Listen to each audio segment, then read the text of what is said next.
Fear Factor, 15 Minutes to Your Ideal Retirement, Webinar 5. Is too much tax deferral like a pact with the devil? Hello, this is Adrienne Berg with financial advisor Ronald Gielak, answering your questions in a 12-part webinar series on how to retire and live the life you love and deserve. This is the 5th webinar in our series, and you can find the other 4 at ronaldgielak.com. In the preceding webinar, we discussed why tax-free is so much better than tax-deferred. In this webinar, we go further and ask whether or not tax-deferred is really a pact with the devil. Ron, thanks for being with us. Oh, it's a pleasure to be here, Adrienne. Well, you know, I can guess from the title of this webinar that you think that tax deferral is a pact with the devil. That's a pretty strong statement. But what do you mean by that? Well, I guess it's more accurate to say that too much tax deferral can be a pact with the devil. For example, we've all been told that we should sock away as much money as we possibly can in employer-sponsored plans like 401ks and 403bs and 457 plans, because when we go to retire, we'll be in a much lower tax bracket when we go to take the money out. But that just is not the case for most people that we counsel with. They find that they're in the same tax bracket they were when they were working, or one bracket lower because they've lost deductions for mortgage interest and dependent children, and they still have income coming in from Social Security, perhaps pension and or rental income, as well as dividend income. So the income that is coming out of the qualified plans is all taxed at ordinary income tax rates. It can propel somebody into a higher tax bracket. It can trigger a higher rate of taxation on Social Security income. Too much tax deferral is not a good thing. You know, in addition to sucking money away, as you say, tax deferred, we also wait as long as possible to take the money out. So are we compounding this pact with the devil by holding money in qualified plans as long as possible, which is really what we're told to do? Yeah, I think we are. I mean, and honestly, if you had been talking to me 15 years ago and you were in your early 60s, I might have said to you at that point, well, let's continue to safely get as much growth as we can on the retirement accounts, and let's not take any money out until you're 70 and a half. That was the conventional wisdom then, and for a lot of advisors who are not up to speed today, it's still a conventional wisdom. But if we're looking at it from the perspective that we feel that tax rates are likely to be significantly higher in the future because of the way that our government is spending money, then we look at it and say, well, maybe it makes more sense to take some money out in your 60s rather than wait to 70 and a half. And this is where we get into a whole area of planning that's overlooked and neglected called distribution planning, which is to figure out what makes the most sense for an individual or a couple in the timing of the money or withdrawals that they take out of their qualified plans or IRAs.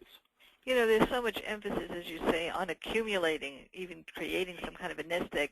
The decumulation, the distribution stages, it really is neglected, and that's what we're talking about here in creating a tax-free money machine, which we will be talking about in other webinars, and getting rid of the fear factor, false evidence affecting retirement. And I guess some of that false evidence is that we should always stay tax-deferred. But you mentioned that a time comes where we must and are required to make a distribution, and we have to make withdrawals. And I'd like you to tell us a little bit about how that works, because I don't think we realize all the nuances and the tax implications of required minimum distributions. Sure, sure. We all know that, well, gee, 70 and a half is sort of a trigger type event that when you have a qualified plan, a 401k or an IRA, you must start taking what's called required minimum distributions. Sometimes they're called minimum required MRDs or RMDs, depending upon how you're describing it.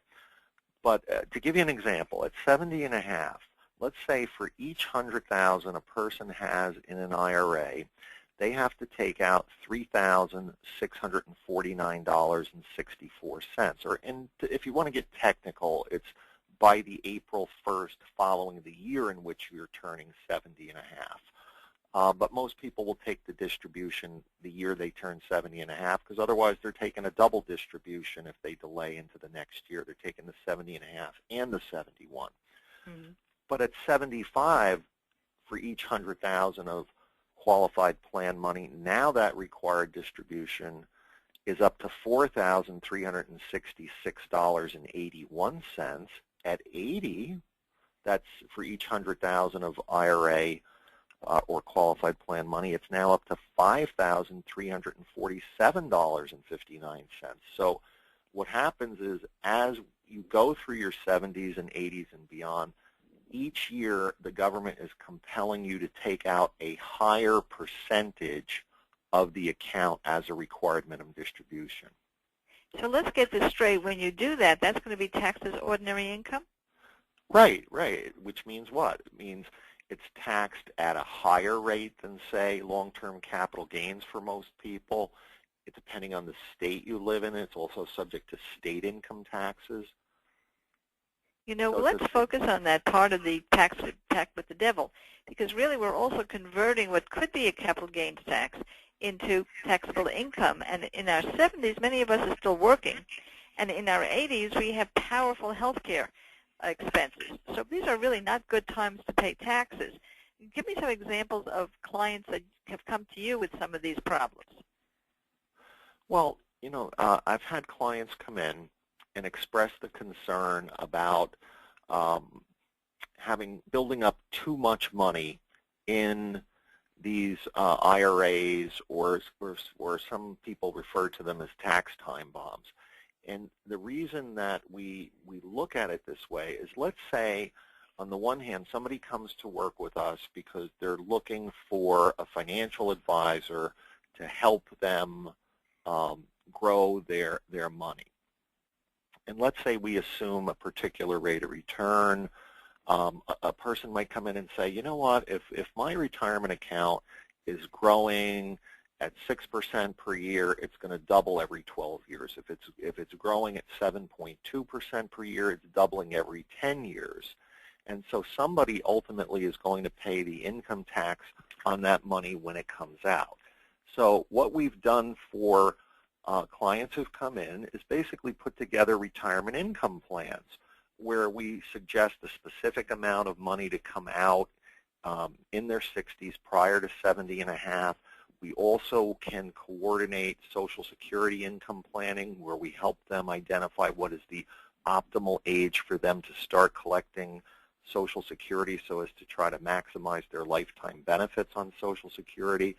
And we even have strategies that allow us to get money out of the qualified plans and go to an outside source to cover the tax liability. So it seems that the pact with the devil is certainly about taxation, but it's also about volatility, because when you're trying to give security to your clients through their money in or out of a qualified plan, there is one bugaboo, and that is stock market volatility. That can hurt us, and explain how that can hurt us, how often it can, and what you do about it. Well, today we're kind of in a situation where we feel like there's a perfect storm brewing, where we're not only concerned about stock market volatility or the next bear market that will occur, but we're also concerned about bond market volatility. And if we look at it and say interest rates are, you know, at a 300-year low by some standards, as interest rates creep up, fixed income or bonds are going to go backwards. So what we're trying to do for clients is identify what they might be doing with retirement savings to get away from excessive volatility. And this means putting the right system in place. So for example, for one person, it might be saying, well, let's look at separately managed accounts as an alternative to what masquerades as money management. What do you mean masquerading as money management? Well, sometimes we'll have people come in and they'll say, well, you know, I'm working with a broker and he's got me in a managed account. And when we look at the statement, what we find is that they are typically in the same basket of mutual funds that we often see, and there's a management fee or advisory fee tacked on in addition to all the mutual fund expenses. And they think that because they were sold on the idea that this is a managed account, that that is what we mean by a managed account. What we mean by a managed account is something completely different, where we may look to a institution like Fidelity as the custodian of the funds. But then what we're doing is we're seeking out world-class money managers. So if somebody says, hey, my criteria is I want less volatility, I want a portfolio that's managed with capital preservation in mind and income generation in mind, we're going to try to match the right, in our view, the right money manager for those objectives to the client. Now, here's a key difference between these wrap account mutual fund programs and the separately managed accounts. If you're in a mutual fund, the mutual fund manager has to adhere to the terms of the fund prospectus. So let's say the fund prospectus says, well, this is a balanced fund, and the fund must adhere to 60% equities and 40% fixed income. So if we're in a rapidly declining market, that balance or that allocation still has to be maintained. So we can watch that mutual fund plummet in value. Now let's say we're in a separately managed account where the manager has broader discretion. If the manager feels like conditions are such, like October 2008, that it makes sense to bring the majority of the portfolio back to cash for a time, the manager has the ability to do that. Now, obviously, we're not guaranteeing people in separately managed accounts that they can never lose money, but we're just saying we're more in tune with what our clients are telling us about what's important to them, about less volatility and less risk than what they may have currently. So I will get to right now the issue of how can we be secure that we won't lose money. But I just want to recap a little bit, because there seems to be three pacts with the devil here. One, continuous tax deferral that comes to bite you later on. The other one is the fact that we may believe we're getting personal attention. We may believe that there's a lot of discretion in our money managers, those of us who have them or are seeking them. And that may not be the case if they're not separately managed accounts. They're just these more cookie-cutter wrap type accounts. And the third one is the volatility of the stock market, that we are banking on something where there are no floors, no guarantees. So very frequently you talk about systems rather than making plans or making investments, creating systems. And let's anticipate the next webinar and talk about these tax-free money machine types of systems. Most of them do deal with index life insurance, but people are very unfamiliar with that. So explain that to us in the detail we might need to see if it's right for us. Right, right. Yeah, no, as you know, Adrienne, I'm a big believer in systems and not doing things the way we've always done them, because that's the way we've always done them, meaning we're in rapidly changing times, and we need to identify solutions that fit the world we're in rather than the world the way we wish it was. We wish we were in a low-tax environment. We wish we were in a booming economy. Yes. But we have to deal with reality. So when we talk about systems, we like the concept of indexing. But when we talk about indexing, we're talking about something different than the magazine article writer might be when he's talking about indexing. For example, most people, when they talk about indexing, they're talking about, well, index mutual funds or an exchange-traded fund that tracks an index. We're talking about harnessing the upside of an index while protecting your principal against downside. And this is where we're thinking outside the box, and we're working with top-rated insurance companies who offer this type of system. Now, it does have to be custom designed to meet the individual's needs and requirements.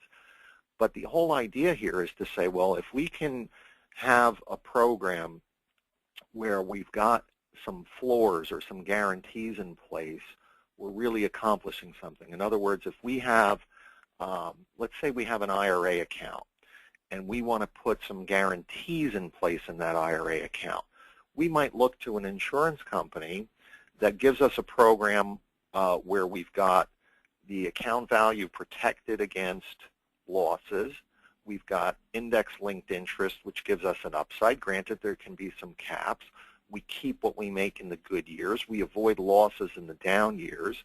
And that's just one dimension of it. Now, when we combine a certain amount of life insurance death benefit, now we've got the ability to turbocharge or have a program that's on steroids, so to speak, in the sense that we can get not just tax-deferred growth, but we can get growth free from current taxes and distribution, spendable money that's not subject to taxation via the ingenious device of the tax-free policy loan.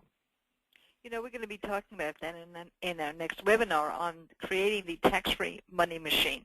But for those of you who are listening and are really intrigued by the possibility of creating a system, we certainly have complimentary consultations for you to learn more about this. We also understand that this is not following the herd. This is not what you have been told and what you read about and see on TV, read about in the papers over and over again. It is something new to you. But if you are ready to spend the 15 minutes it takes to get the fear out of retirement and stop running with the herd, you can start right now. And the way to start is with that complimentary consultation with Ronald Gielach and Associates. You can register for our next webinar, Would You Like to Build a Tax-Free Money Machine? And you can do both. Get your complimentary consultation, listen to past webinars, register for the next webinar at ronaldgielach.com. And I personally am very much looking forward to the next webinar. Thank you, Ron. Oh, thank you, Adrienne.